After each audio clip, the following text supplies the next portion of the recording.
What's up, you guys? Happy Friday! How are you? Sorry, I'm freezing. So I am clearly not at our house. So if I am actually in Ohio, here's my fancy hotel room and my terrible view, which is a parking garage. But anyway, super nice place. Crazy huge bathroom. So Brandon, hi, honey. I think you have an invite. We don't know how to do this, but we're gonna try to do this together, you guys. So it says, hi, Nate. It says, oh, no. Honey, do you see something that tells you can come on live with me? It said I invited you. Well, let's see. I can add you. Let's see. Connecting. Hello! Look at that.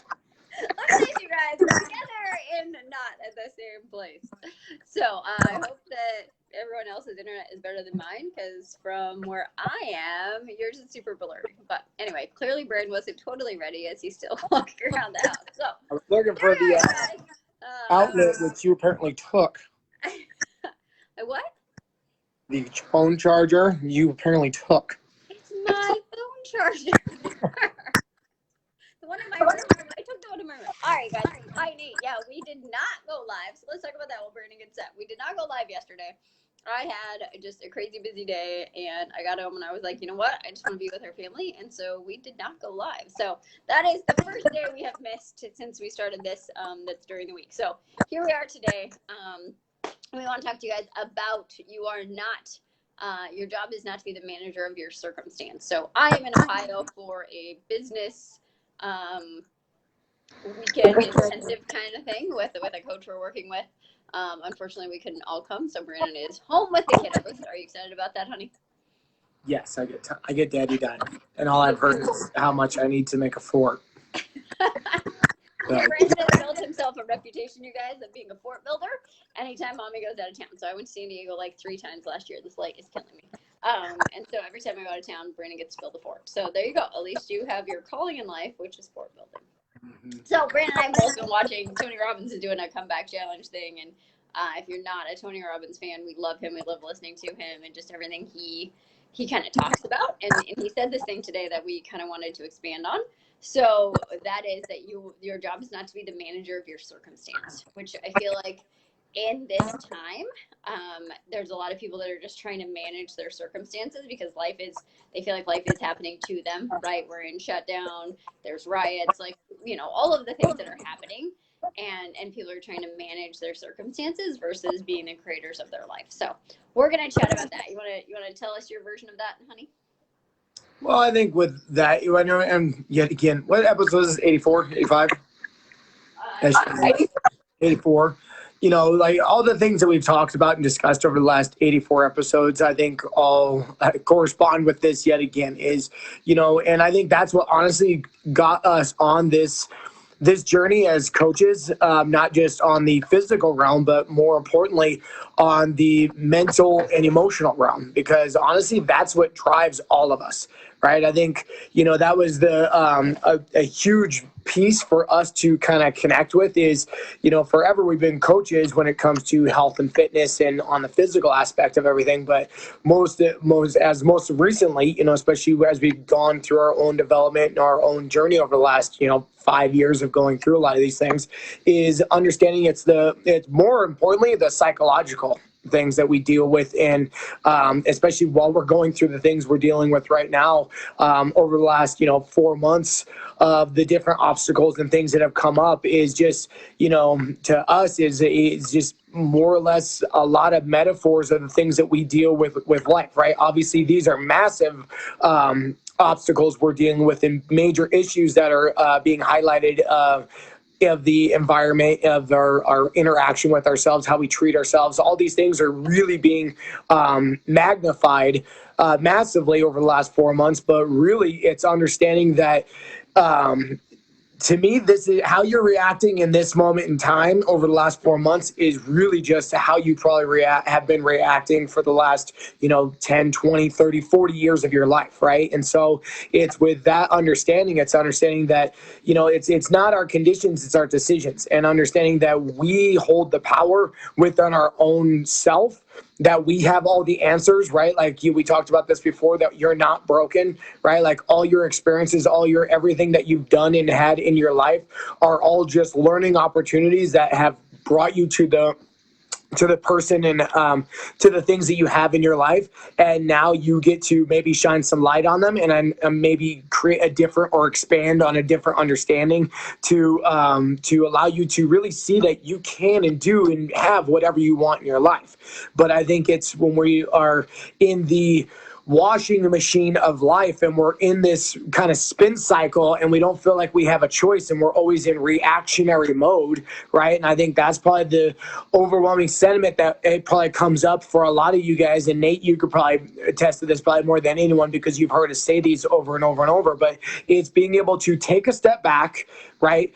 Downshift, come from a place of curiosity, come from asking different questions, come from just a different awareness, and then all of a sudden you can transform and shift your life in areas and in directions that you may have not known or even thought were possible for you, but by simply just getting yourself out of the muck of what we tend to see, whether it's on social media or whether it's the people we surround ourselves with, whether it's old belief systems, whether it's our modeling of the world or whatever it may be, right? Like it's all these things that tie and correspond together that have really allowed us to arrive in the place that we are. And until we take a step back and look at the entire mountain range and stop fixating on the one peak of the mountain that constantly causes us problems, is when we're going to finally make and transform. Yeah, well, and I think it's interesting when you talk about circumstance, right? Like we've had definitely scenarios in our life where it was like, okay, well, this is what's happening to us, right? And we used to believe that. And as soon as we learned that all of those things were just story, right? That life is created once in our imagination and then in real life. And it was like, okay, well, I mean, I think you posted this yesterday of like, every outcome is imaginary. So are you creating one that you want? Are you creating one that you don't want, right? And so I think people get really stuck in like, well, this is the circumstance, I can't do XYZ, right? Like for you guys that don't know this, like this trip that I'm on, I booked last Thursday, Friday. Like it's been like less than a week, I think. And this wasn't a planned thing, and I just decided last minute, like literally last minute. My coach was like, "Hey, everybody else zigs, I'm gonna zag. Let's get 15 of us together in Ohio, and let's do this, this weekend intensive where we tear apart our businesses and rebuild them back up." And my gut instinct said I need to be at this, and there was really no way, unfortunately, for us both to come. But it was like the circumstance could be, oh, there's riots, oh, there's COVID, oh, there's this, oh, there's that. And it was like, we've learned through a lot of trials and tribulations that like life doesn't happen to us, it happens for us. And when we get to understand that, like, we're not managing our circumstance, but we're instead creating our life, everything changes and everything opens up. And that's what we want you guys to understand. And we've just seen this heighten, like Brandon said, with like, when the world shut down, there was so many emotions, and there was fear, and there was anger, and there was doubt, and there was frustration. There was all of this stuff, which rightfully so for all of us. But how you handled those scenarios and how you let them affect your life is what's going to change everything, right? And like in life, there's always going to be struggles. There's always going to be trials. There's always going to be change. There's always going to be all of those things. And if you're trying to keep things the same, you're trying to control it, and you're trying to manage your scenario versus creating your reality, life is going to really not be a lot of fun, right? And so like, stop trying to manage your scenario and start creating the life that you want. Start creating the love that you want, the business that you want, the family time that you want. Like, you have the power to create it once you stop trying to manage it, right? It's just like with certainty. Like, we try to manage our certainty. We try to do all of that. It's like, you guys don't need to do that, right? You need to stop trying to control it and start creating it. And once you do that, your whole life is going to shift and everything is going to open up. So it was just such a cool message, especially I think for where we are right now, for the fact of like, I just flew across the country in the middle of a quote unquote pandemic because it's the right thing to do, and it's what we're going to do to create what we want. So what are you guys going to do this weekend to create the life that you want, right? Like, stop managing what's happening to you. What do you want to go do? If you want to go outside, go have more fun, dream up a business, find a business partner, do something, right? I don't care what it is. Do something that lights you up and feels like you're going to make a change in this world, and then just go do it. Well, and I think the part that we see quite often, and I mean, whether you might be able to relate with this yourselves is, how many of you have put your life on hold waiting for this thing to pass? right? Like, I mean, that's one thing we hear a lot, right? Like, well, I'm not going to get into shape right now. I'm just going to wait for this thing to pass, right? I'm going to wait for there to be a vaccine or a better mask, or I'm not going to go out, or I'm not going to do all these different things, right? Because, I mean, and really when it comes down to it, there's a lot of fear that still is grasping a hold and holding us, right? And there's underlying reasons, right? Like, it's not coming from a place of judgment, but really that's what's driving the machine of what's happening in our world right now. Is most of it is based around fear, whatever you may believe, right? And so when it comes to that, is can have you held or restricted yourself from moving in the direction or creating the life or becoming whatever it is that you want to ultimately create during this time, right? Like, we talked about this, I think, in episode like 2 or 3 or something like that, of like, well, what if this was permanent, right? Like, I'm not here to say it is, because just like anything else, this will pass, right? Like, everything has its ebb and flow just above life, right? Things will pass, but it is looking at those things of like, well, what if this was permanent, right? Like, how, and if it was, could you hold to the life and to the experience that you're having now, right? Like, if you're in a place of turmoil and just overwhelm and sadness and depression and all these other things, and you're holding back of like the hope of like, well, maybe next week this will pass, maybe next month this will pass, like, right? Like, we got shut down and it was supposed to be 2 weeks 3 months ago, right? Like, and like, there's still so much unclarity around these things that are just, we don't know, right? Like, we're functioning day to day, and things are moving, things are operating, but we don't know. But all we can do is do the best with the cards that we're dealt, right? Like, it's just like a hand of poker, right? Like, sometimes you get crappy cards and you got to play them anyway, right? But you got to do it to the best extent you can, right? And so it's the same thing that we're dealing with on a day-to-day basis of I guess it's, to me, it's understanding that when you're doing that, yet again, there's 3 businesses in the world. There's yours, there's somebody else's, and there's universes or gods or whatever else you believe in. And when you're waiting for the universe or somebody else to run and basically solve your problems for your life, you're outside your business.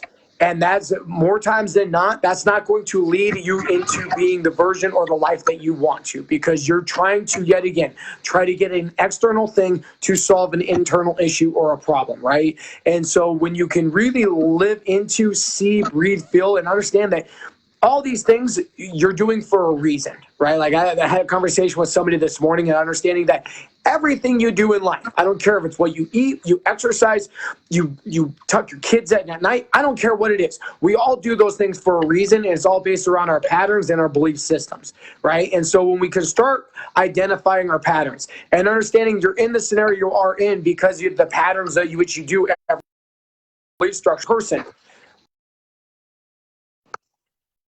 you're not any of these things. You are not your pattern.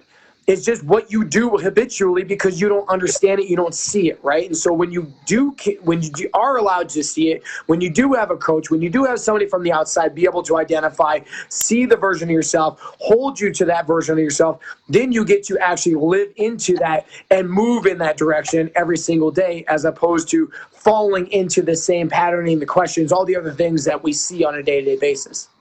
Yeah, one, I think it's interesting. Sorry, my light is terrible. I think it's interesting that, in this time right now, like, everybody's kind of going through it together, right? Because other times in life, some people are doing amazing, some people aren't doing so well, right? Like, there's more and more times where you feel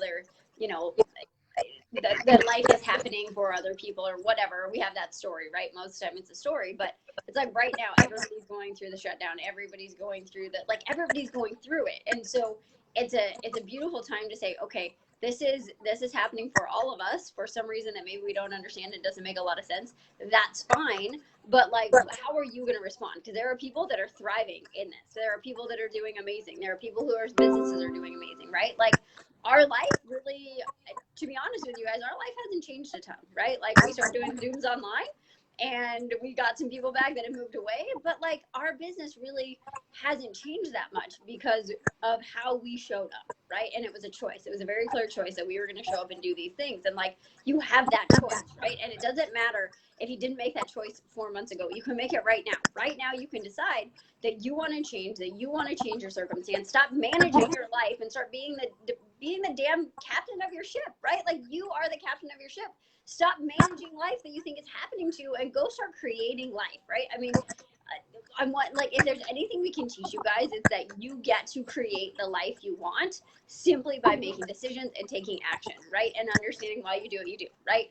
It's nothing of this like crazy, why do some people, why are they so lucky? It's not that they're lucky. It's that they made a choice, they made a decision, and they did the things that they had to do to make it work. And some of those things are action, and some of those things are decision, and some of those things are slowing down and meditating and doing all the things. But it's like, it's still a decision to look at your life and decide where you want to go, and then take inspired action to get yourself there.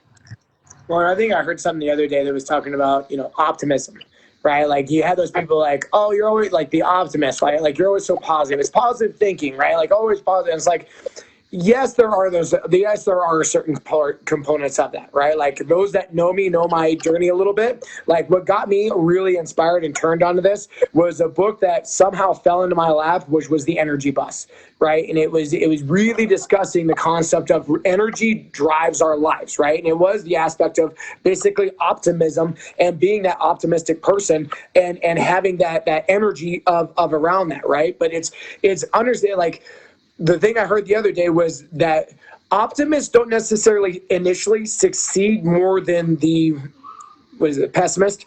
They don't necessarily succeed more than that, right? But what they do is when they fall down, they keep trying, right? Like, they have that sense of like, okay, everything will work out, right? Like, I'm going to learn from this. This didn't work out this way, but they continue to try. So in the long run, they do end up succeeding more than the pessimists do, not just because of it, like the way that, you can believe in God, universe, or whatever. Like, I do believe full-heartedly, like, if you put out your mission and you're clear about it and everything else, seen enough times in our business and our life to know that if we're on our mission and we're doing the things and showing up, things fall in our lap. Like, I've seen it so many times of like unexplained things work in weirdest ways. But at the same time, there have been so many times that normal sane people would be like, you're out of your mind, like you're crazy, like you feel toxic, poison, everything else because you're beating yourself because there's so much uncertainty surrounding your business, surrounding your life, surrounding all these other things. Why the hell would you do this to yourself, right? Well, it's because, you know what, we are here for a mission, and we're here to move ourselves in that direction and serve those that we work with every single day. And it's with that of knowing, like, that's the optimist within ourselves, and that's the optimist that we see. And by being that optimist and being able to show up in that light, in the long run, that type of energy, that type of belief structure ultimately ends up creating more than the pessimist tends to do. Well, and I think it goes into imagination, right? When there's struggle and there's strife and life has like hard things, you got to go to the drawing board. You got to imagine what else you can do. What else can it look like? How else can you change this? What else could this scenario be, right? Like, imagination is the beauty of everything, and imagination usually happens when there needs to be a change, right? And so I think it's not that they're optimistic. It's just that, like, people that succeed in this world can imagine a different way of doing things. They can imagine a different life. They can imagine stepping into that, and then they create it, right? If you can't imagine it, if you're not dreaming anymore, if you don't have, your vision board, if you don't know what you want to create, if you don't know the life you want to have, then you're missing a big part of it. So you have to be able to imagine the change that you want to see in your life and the change you want to help other people have before you're ever going to step into that. So I think, optimism is just imagination in action, right? It's knowing that there's a different way to do this, and we're going to go make it happen. So, because what did you say the other day, right? Like, what did you say to Haley, right? Like there's that, see, excuse me, I'll see it when I believe it. Oh, yeah. So the idea is, did you have to actually, before we started this, there's two ways to look at life, right? Either I'll believe it when I see it, or I'll see it when I believe it. And I know my whole life growing up, it was I'll believe it when I see it versus I'll believe it or I'll see it when I believe it. And now I know it to be true that once you believe it, then you start co-creating it with the universe, and then it always comes true, right? But you have to actually believe it and imagine it and then take action, right? You don't just like sit in meditation and hope for your life to change, but you have to know where you're going, and you have to be inspired by that, and you have to be taking action, making decisions that you're no longer going to be in the place in life that you're at, whether it's physical, mental, emotional, spiritual, whatever. Like you just, decision is an action, right? Like deciding something and deciding that you're not going to be where you are in a month, in 2 months, in 2 years, like that decision is the first step to anything, is you have to decide, right? So I just think it's a really interesting thing to send people into the weekend with, like, what do you want to decide that you want to shift in your life, and if you need help doing it, we'd be happy to talk to you if that's something that you think you want help with. But if we're not the coaches for you, go find someone that can help shift you into the life you want, into the decisions you want, and into where you want to go, because there's no need for you to be where you are right now one more day, right? Like there's just no need to be in that place. Go find somebody that can help you make the decision, and then do it. Change your life right now. Well, and I think with that is because the question that we typically start off with anyone we work with is, well, what do you want? Right? Like simply, what do you want? And why do you want it? Right? Like, and that's usually what catches most people off guard. Right? Like literally people they'll walk into our gym, and like obviously they're entering the space of a gym, and it's simply asking them, well, what is it that you want? Can you hear that feedback? Yeah, it's like delayed behind them for some reason. Can you hear me like that? Yeah, it's weird. Okay, well, I think that's the universe, you guys telling us that we're done. That's like the weirdest thing ever. I was like, why can't I hear you twice? All right, well, hopefully you guys got value out of this. We're sorry that we didn't go live yesterday, but sometimes you just have to prioritize your mental health and your family. So we love you guys. We appreciate you guys. And yeah, we won't go live this weekend, but we'll be back here Monday. Do you have anything else you want to say, honey? No, but I think, as far as the, So we love you guys. We appreciate you guys. if you hear this and you don't necessarily know, and I think that's some of the things that we run into with our clients, especially with those that are high achievers and everything else. We feel like we should have all the answers, right? Like, I don't know the answer, so this maybe isn't the right time, right? And it's like, well, maybe you don't know the answer because you've never been asked the question, right? And so if you are finding yourself of like, I don't know what the answer is, but I'm just not happy with where I'm at, and I know I'm made for more, and I want more in my life, that's an invitation for you to reach out, talk. Like, even if we can help you find some direction of where you want to go, that's all we can. If that's something that we can help you with and get you moving on the path to go there, yes, we have systems. Yes, we have a method to help you along a way of getting there. But more importantly is, if you don't know the path that you want to go on, you're never going to get there. Right. And it starts with knowing what you want, why it's so vital. And at the same time, then it's from there creating a map to get you to that destination. I agree. All right. Yes, Ace. So you missed playback. Oh, that's so bad. All right, guys. We're going to sign off. Honey, I love you, and I will talk to you in a little while. Thank you guys for jumping on. I'm going to learn a ton of fun stuff that I'll probably come back and teach you guys on Monday. So have an awesome weekend, and we'll talk to you guys later. Thanks, y'all. Bye, hon. Bye.